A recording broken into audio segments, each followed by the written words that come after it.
trying to get out of debt, you don't know how to save, you feel like you're stuck in the rut, y'all, I'm gonna tell you today how cash stuffing has changed my life and how it could also change your life too.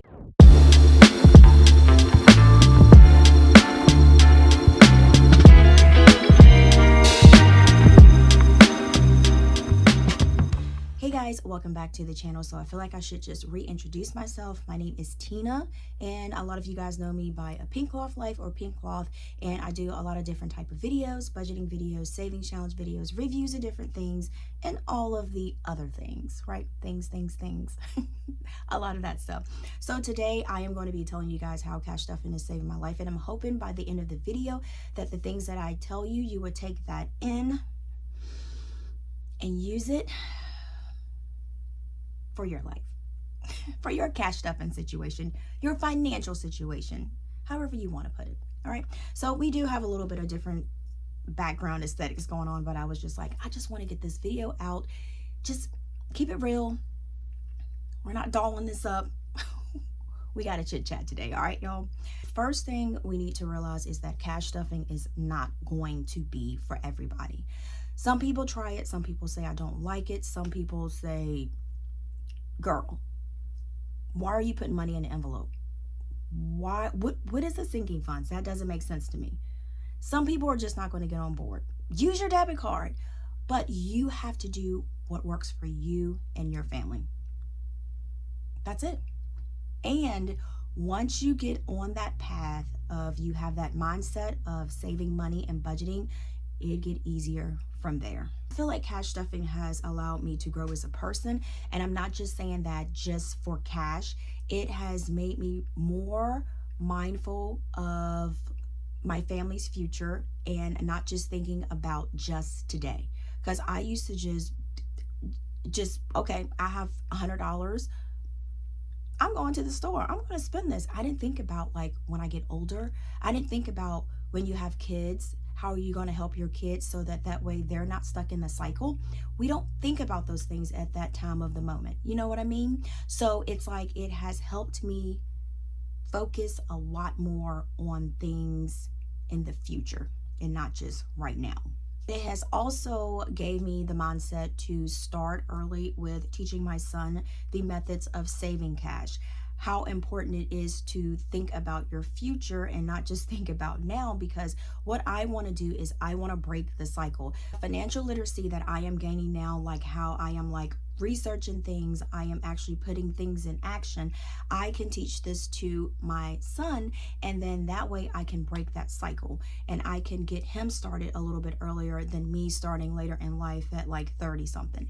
That way I can give him a chance to be financial great while he is growing up. And pretty much that is another thing. I had to get out of the victim Olympics, always talking about some I ain't got no money, I'm just broke or whatever, whatnot. But it starts with you. I had to realize that it started with me. I am the one that's getting my paycheck every single 2 weeks or week, and I am the one that's blowing it.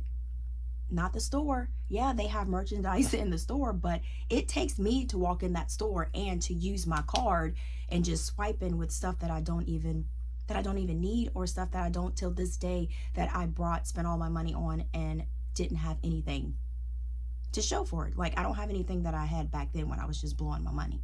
To give you like some relatable experiences, so maybe this might be some things that you are going through now and you are just like, hey, that is what I am doing. Because sometimes it takes someone else to mention it and then you're like, whoa, that is the same thing I'm doing. Maybe that's why I can't save money. Maybe that's why I don't have enough for my car insurance. Or maybe that's why I'm always in the rut of just not being able to pay my bills like I'm supposed to be. Like I work 2 jobs, and I know a lot of people these days you have to work like 2 jobs. Things are expensive. So sometimes people have to work 2 jobs because you have a lot of different financial obligations.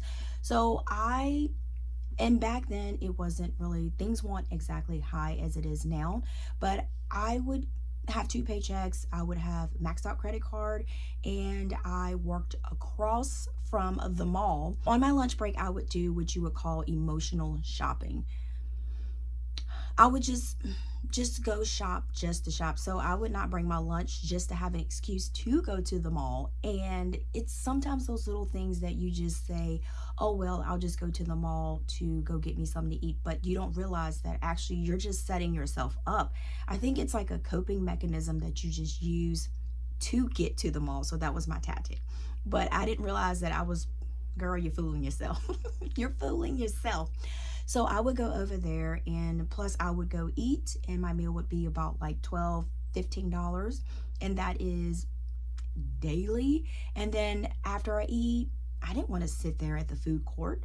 So I was just like, I'm just going to go walk around. So then by the time I go to TJ Maxx, by the time I go to Joann's, and by the time I walk out of that mall, which was supposed to be a $10 or a $12 meal, I done spent like 75, 85, 100.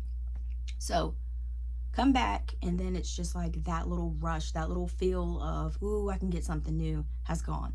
That would be one of my things that I would do. And another thing on top of that was my credit card that I had already made a payment on it. So the little bit of credit that I put on my credit card, and you know how it raises up the balance again. So it's saying like, hey, you have $90 available credit. So by the time I would go pay that, I would go right back over there to the mall, and I would just swipe my card again. So I'm back down the $90 again. So basically the payment that I made, which most of it goes to interest, I didn't make any progress. So I was just in that little hamster wheel, just rat race, just keep going round and round and round and round, but I never saw it. You know what I mean? Never, ever saw it. I just thought it was normal because I wasn't taught that. You know what I mean? And it's like I said, saying that you wasn't taught that, it's not an excuse, but it's more of, you have to break the cycle. You have to be the one to get out of it. You have to be the one to want to do it.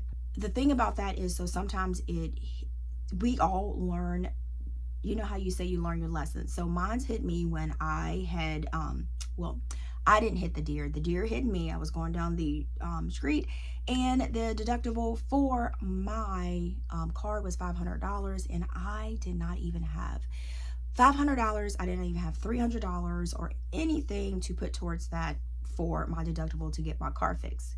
So that was one of the things that I didn't plan. I didn't have a sinking funds, because if I had a sinking funds, I could have pulled it from that. If I had an emergency fund, I could have pulled it from my emergency fund and been okay.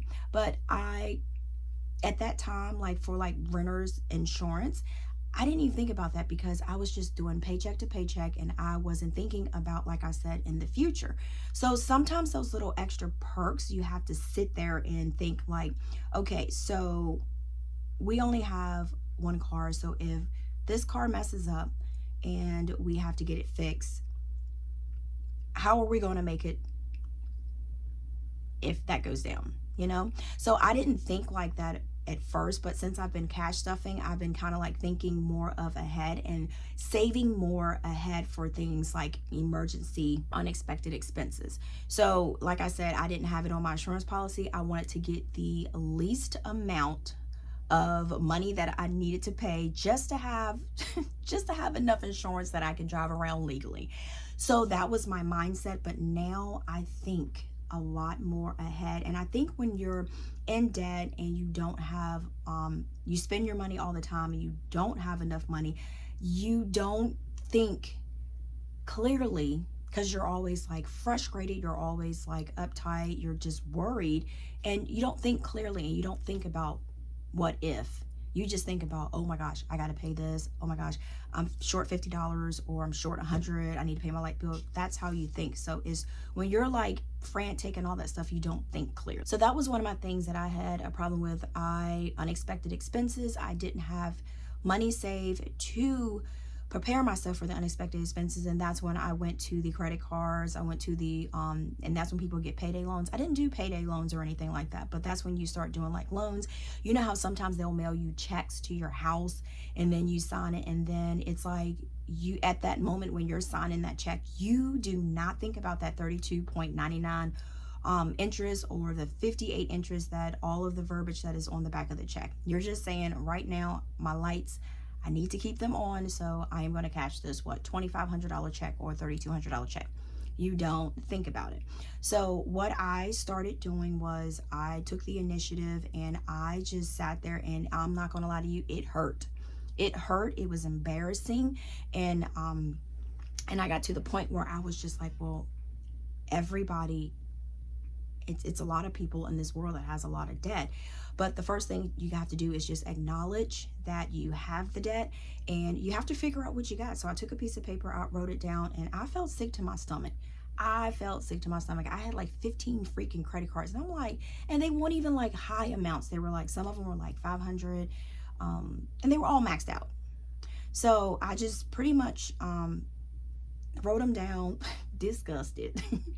And I sat there and I made a plan. I said, well, if I get an extra $25, or if I get an extra $5 or extra $10, this is what I am actually going to put towards my credit card.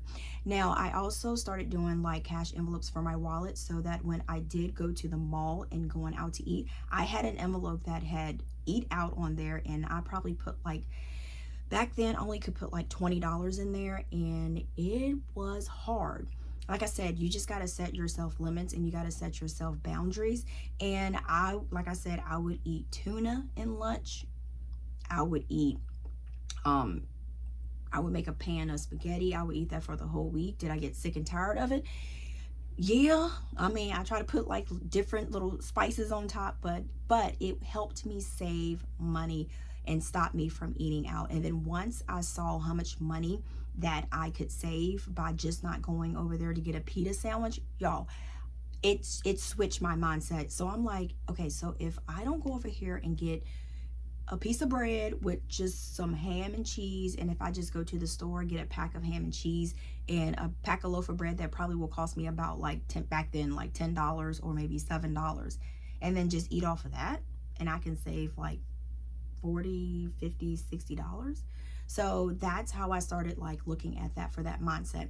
Now, another thing was, I think sometimes when we're in different type of situations, like how we were living in an area, it was okay at first, but then it started to get a little bit rough.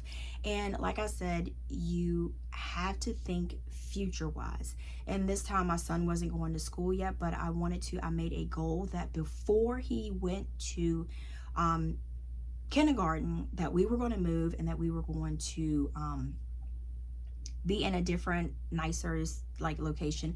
And the crazy thing is, this kid changed in this environment. So it's like, it's funny how like depending on what environment you are, that can mold a kid, and it can make a huge difference. Like when we moved to our new place, he blossomed, but when we were at the old place, it was just like, you know what I mean? So, okay, so enough about that, but I'm tearing up. Okay. But so with that focus of paying down credit card debt, doing cash envelopes with my wallet, like having like even with coffee, like this here, I just made this upstairs. So this is, I have a coffee bar. So this, I just went upstairs and was like, let me just get my coffee. But I was able to save a lot. And like I said, I ate tuna, I ate crackers for lunch, and all that money saved, and then was able to do a down payment, able to bring my credit up, and so pay the balances, because when I paid the balances down, the credit went up. But the only thing about it is, when we sold the old house, when they had to do the new credit report, my credit dropped, and so they had to go by the new credit report. I was so upset, but like I said, I told the lady, I was like, it's not your fault, you have to do your job. But it will, like, I was able to save a lot of money, and I was able to put the down payment down, and then be able to show the progress of me you know, saving money, putting money in savings. I was able to do that. And I feel like before like getting a house or making a huge purchase, I think that is something that you should do, is kind of get a mindset of saving money and all that other good stuff. Before we did the house, I was able to pay off my car. So my car was paid for. So like I said, whenever I got an extra $5, an extra $10, I would just pay it I would just send it. I don't care if it was every day. I would just send the money and do that. And that helped pay my car off. And also I got a refund on my gap insurance because I paid my car off early. So sometimes by saving and paying off things early, they do have some perks with that. So that's why I feel like you should have if you haven't already started, write down all of your bills. Write down all of your bills. That was one of the things that I did not do because I was just pretty much winging it. Many of you guys are just winging it and you just say like, okay, all right, I get my paycheck, so it's like $1,000. Okay, I know I got my car payment coming out, da da da da. I feel like you should write it down, because when you see it and you write it down, it makes it much more real than just running it through your mind. And I think you don't really pay attention to it.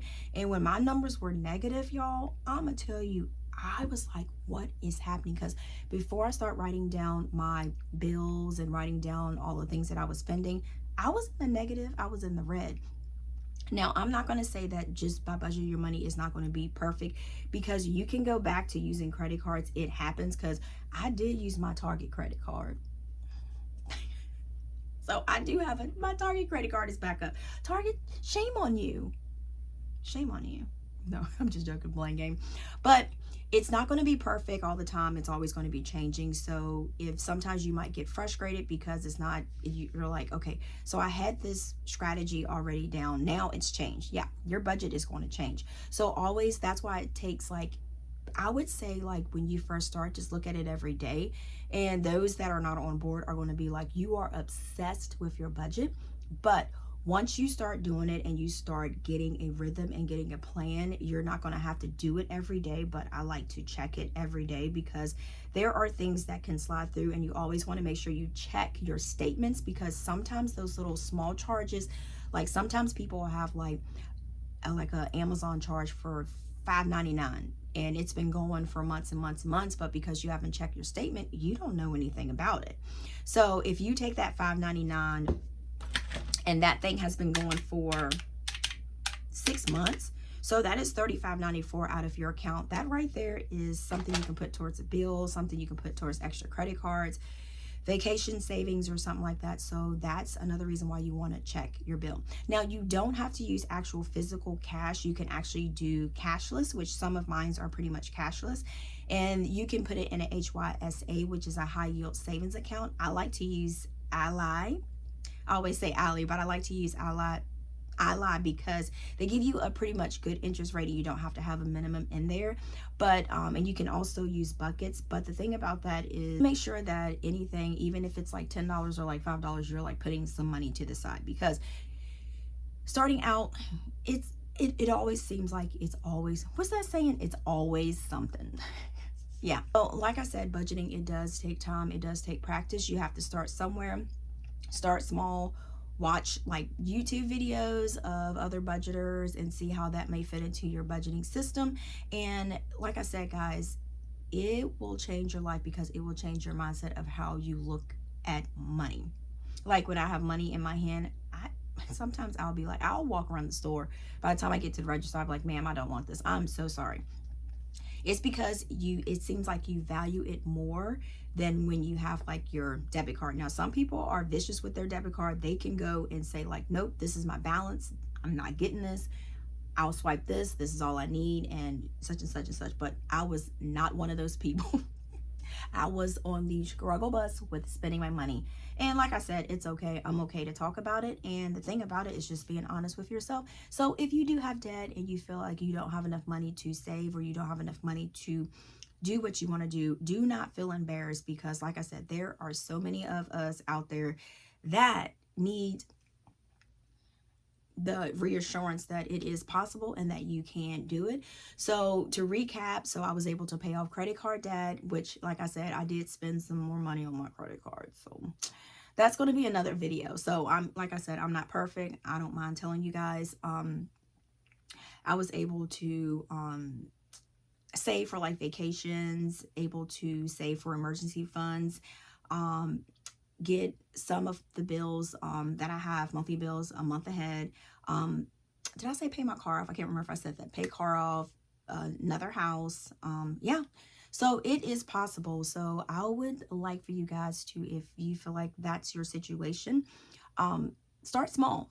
Start small and let me know in the comments if you are already budgeting, or if you are nervous about budgeting, or you don't want to check your numbers to see. So let me know in the comments. All right, guys. So thank you so much for your time, and thank you so much for watching. This was a little bit of a different video scenery because usually I'm doing my hands, but I wanted to come and talk to you guys. So don't forget to subscribe to the channel, like and share if you love this video, guys. And then also you can visit me at my Instagram. My TikTok is called @APinkeClothlife. And then also and then until next time, guys, peace.